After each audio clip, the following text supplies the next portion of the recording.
Hey, can I take your order? Hey, can I get you anything? Right, thank you. Guess you were miles away, somewhere a million times better than here. I wish I could escape so easily. I'd lose this job in a heartbeat if I was daydreaming that much, and that would probably be the best outcome. So, will you be having that in? I said, will you be drinking this in, or... Good. Maybe I need to work on diction. I'll add it to the piles of many improvements I got to make. And yeah, I was going to say, if you're going to drink this in here, you'd have a hard time finding room to sit, even without your 500 bags. Guess everyone had the same idea of doing their last minute shopping today, huh?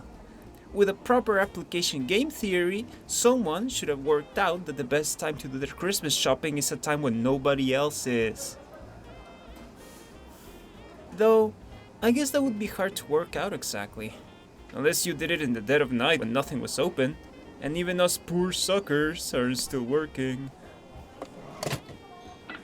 Okay, that'll be 420. You heard that, right? Okay, just checking.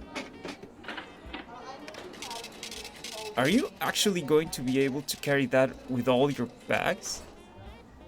Wow, okay. You're more talented than me. Look, I'm sorry. I know I'm not being very festive, to say the least, but... Look. Hang on. I've seen you before, haven't I? No, I'm pretty sure I have. You might not have seen me, but you were here the other day. Reading. Yeah, I noticed because that's one of my absolute favorite books. Wow.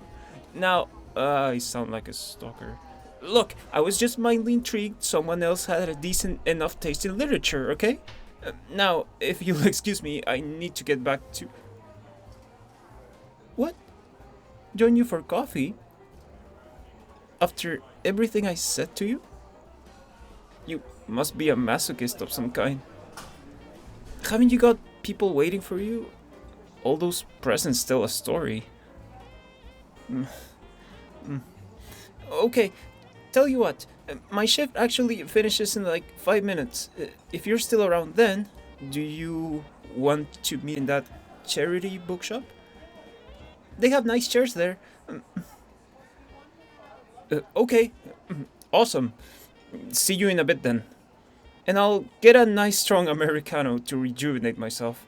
But not from here. I've been working here long enough that I can no longer enjoy their stuff. Which is just another downside that they offer. Yes, sorry. Can I take your order?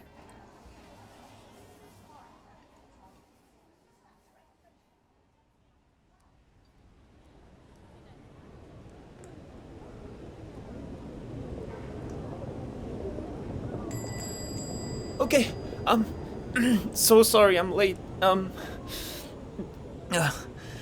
But you know what? You totaled with your orders, so I'd say we're even. I may also have already got myself an Americano. Yes, I know that's cheating and possibly lying, but I need to be prepared to dash off quickly if anything else happens. No, if I wanted to get away from you, I wouldn't just refuse coffee with you in the first place. Against all odds, I actually wanted to.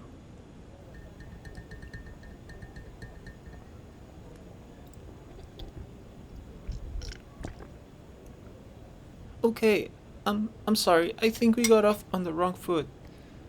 That's mostly my fault. When you've been working in customer service for as long as I have... Okay, it hasn't been that long, but when you've been working somewhere as busy as I have, you get very familiar with the worst customer service has to offer. Yes, sir, the price on the menu is the actual price. No, ma'am, I can't make your coffee before the previous customers. Those kinds of people.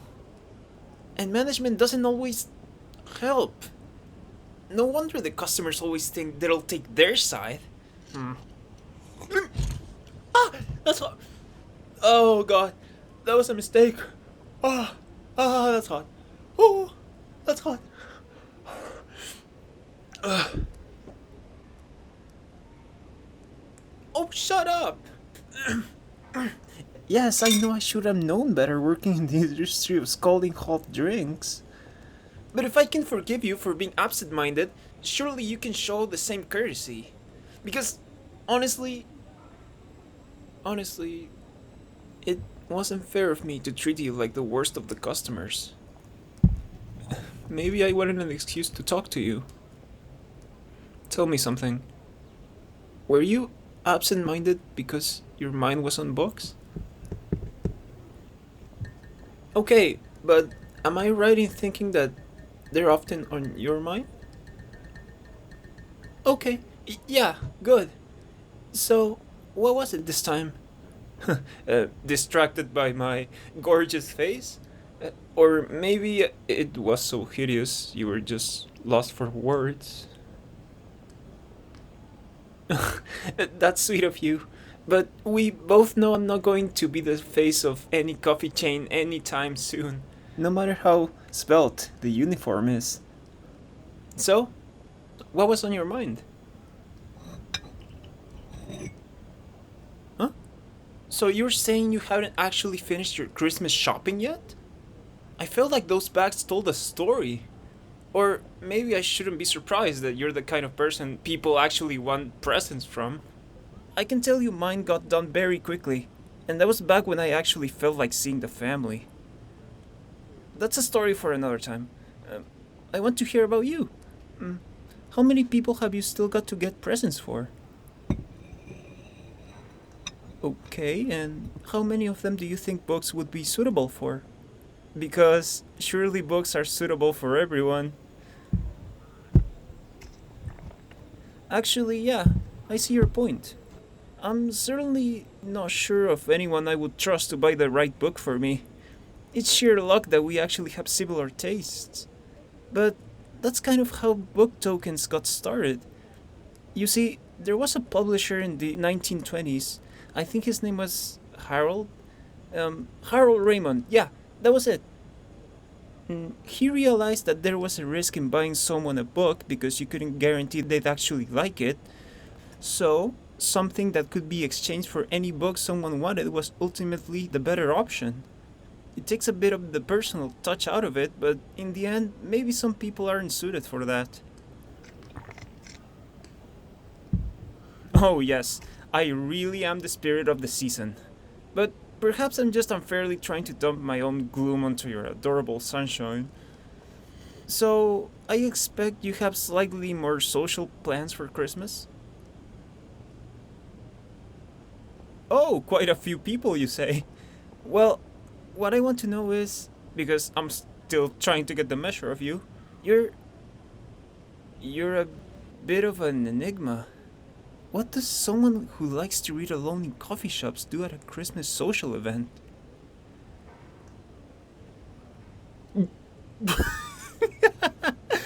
An audiobook listening party? Oh, that's actually amazing. Amazing. No, seriously. That's actually a really good idea. I'm just so impressed you have enough people with the patience for that. And enough people who don't eat the snacks too loudly so you miss something important. Oh, okay, so, what's the audiobook? Something festive? Oh yeah, voting on it's a good idea actually. A Christmas Carol is fine, but a bit basic. Ideally, you'd want something nobody had heard or read before. Hmm? Uh, what am I doing for Christmas? Honestly, I have no idea. But increasingly, I'm feeling that I might be better off spending it alone. That might be the best thing for my sanity.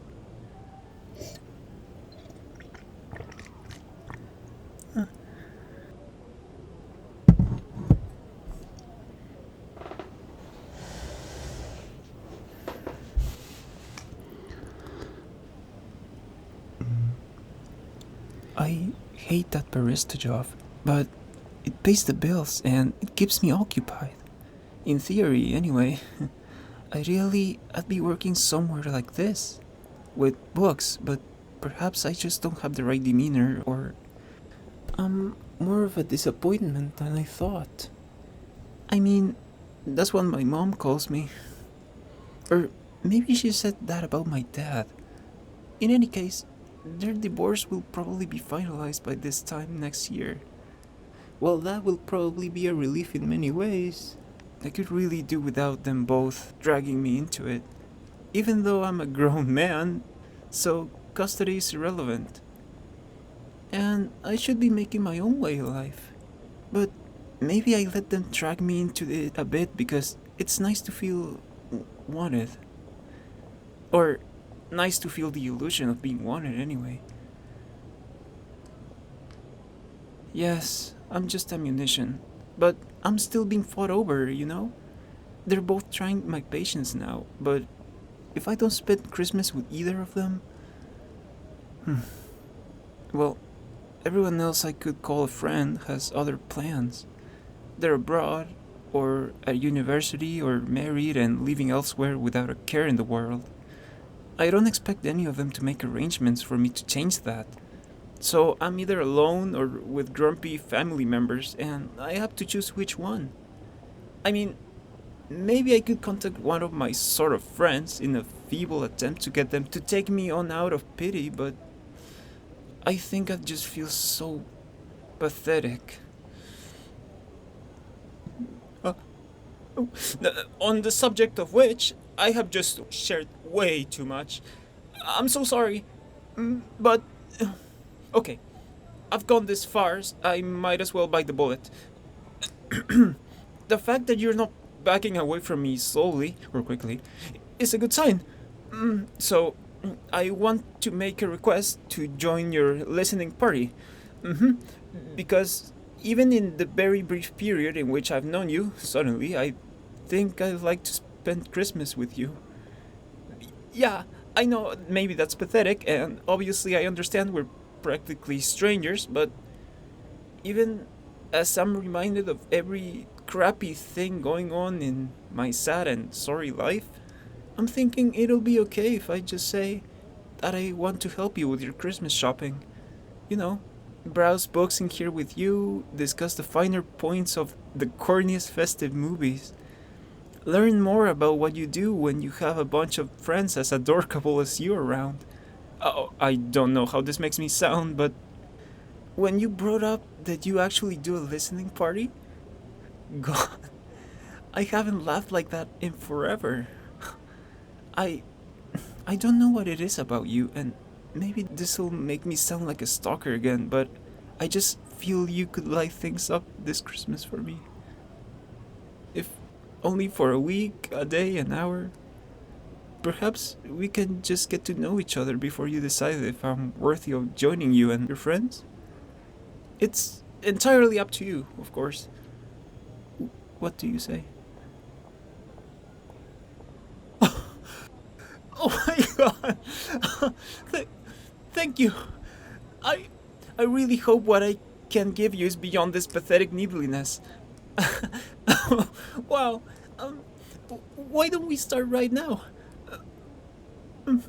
Okay, awesome. Awesome. I have tons of time now too, so why not make a start here?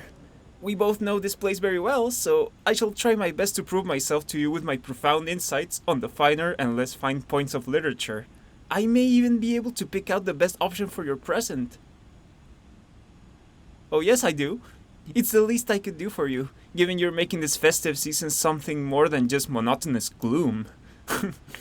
Nothing will be too good, and I think I need to start as soon as possible. So come on, we're in the bookshop, the greatest kind of place on earth.